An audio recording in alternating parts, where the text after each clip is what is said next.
సొంతూరు అనగానే ముందుగా గుర్తొచ్చేది మీకేంటి? నాకైతే మా ఊరు రామాలయమే. ప్రతి ఒక్క విలేజ్ లో వాళ్ళ గ్రామంలో ఒక రామాలయం అనేది ఉంటుంది. రామాలయం అంటే ప్రతి ఒక్కరికి ఒక ఎమోషన్ గా అయితే ఉంటుంది. ఆ ఊర్లో ఉన్న వాళ్ళకే తెలుసు. ఇంతకీ నేను ఏం చెప్పాలనుకుంటున్నానంటే, ఇక్కడ మీకు కనిపిస్తుంది ఇదైతే మా ఊరు రాముల వారి చెట్టు అండి. రాముల వారి గుళ్ళో అయితే ఉంటుంది అనమాట. మొత్తం దీపాలు అయితే వెలిగిస్తారు ఇందులో. మా చిన్నప్పుడు మేము ఎప్పుడు ఊరు వెళ్ళినా సరే రాముల వారి గుళ్ళో అయితే ఈ విధంగా దీపాలు అయితే వెలిగించి వచ్చేవాళ్ళం. ఇంకా మా ఊర్లో అయితే ప్రతి శనివారం కూడా రాముల వారి గుళ్ళో నుంచి చెట్టుని బయటకు తీసి వీధి అంతా తిప్పి ఊరల్లో తిప్పుతారనమాట.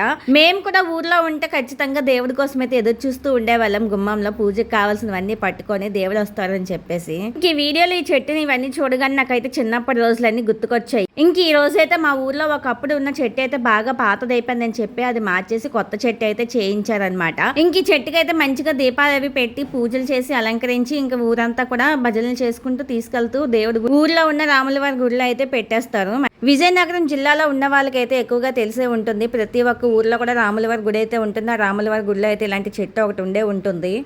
మీలో ఎంతమందికి రాములవారి చెట్టు గురించి తెలుసు చెప్పండి, కామెంట్ చేయండి. శనివారం వచ్చిందంటే చాలు రాములవారి చెట్టుని అయితే ఊరంతా కూడా ఊరేగించి తీసుకువెళ్తూ ఉంటారు. భజనలు పాటలు పాడుకొని అదైతే చాలా బాగుంటుంది.